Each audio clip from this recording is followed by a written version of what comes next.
8 people were killed, 27 wounded in a Russian missile strike on a port infrastructure in southern Ukraine. This comes as the Kremlin officials are in Miami today to meet with the White House envoy, Steve Witkoff, and Jared Kushner to discuss a U.S. proposed plan to end the war in Ukraine. On Friday, Secretary of State Marco Rubio said the U.S. has made progress in bringing peace to Ukraine, but there's still more work to do. Here's what he said. I think everybody would agree that there's only one nation on earth, there's only one entity on earth that can actually talk to both sides and figure out whether there's a way to end this war peacefully, and that's the United States. A negotiated settlement requires two things: both sides to get something out of it, and both sides to give something.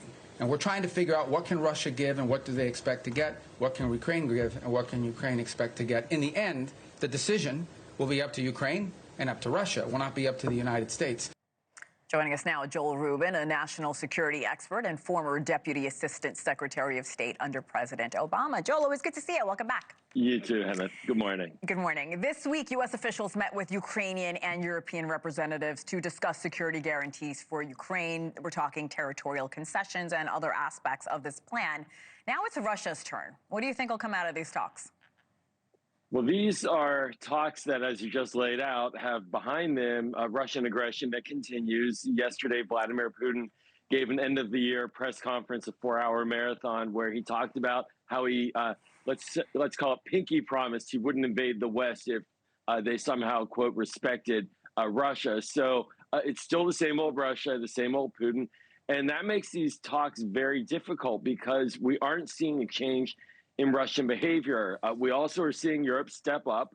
Over $100 billion in loan guarantees were provided to Ukraine by the Europeans.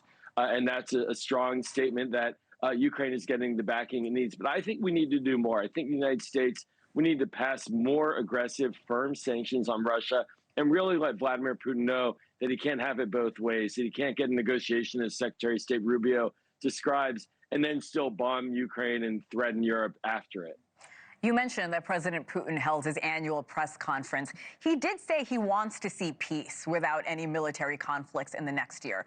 But at the same time, he said the Kremlin would achieve its military goals if Ukraine does not agree to Russia's condition when it comes to peace talks. So what does this tell you about where Putin is and how that could impact negotiations moving forward? Well, look, Hannah, the bottom line here is that if he wanted peace, he would stop the invasion right now. He is on Ukrainian territory. Russia has been aggressing for the last 3 years, if not over, quite frankly, the last decade. And what he wants is he wants capitulation by Ukraine and Ukraine to hand over territory that Vladimir Putin, has not been able to capture on the battlefield. And so this will continue as such until the message is clear that Ukraine is not for sale and that Russia is not going to continue to threaten its neighbors. And I think that's the concern I have with the negotiations, is that we're not taking a firm line enough on Russia. We're sort of acting as if they're an equal belligerent to Ukraine, whereas they're the aggressor and Ukraine is the victim. And we need to lean more on the Ukrainian side against the Russian position. Joel, does anyone think this is a good deal besides Russia? No, not yet, no.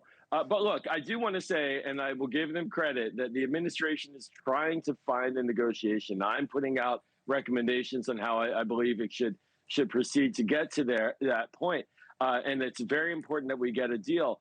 But no, nobody sees a good deal yet. And I think that's why we saw the Europeans put in more money. They're in this for the long run. And that's why we see Vladimir Putin, quite frankly, still striking, because he doesn't think he's getting what he needs either. So right now, we're not really seeing either side happy with what's being offered. Thank you for watching. Subscribe below and download our NewsNation app right now on your phone, and you will get fact-based, unbiased news for all Americans.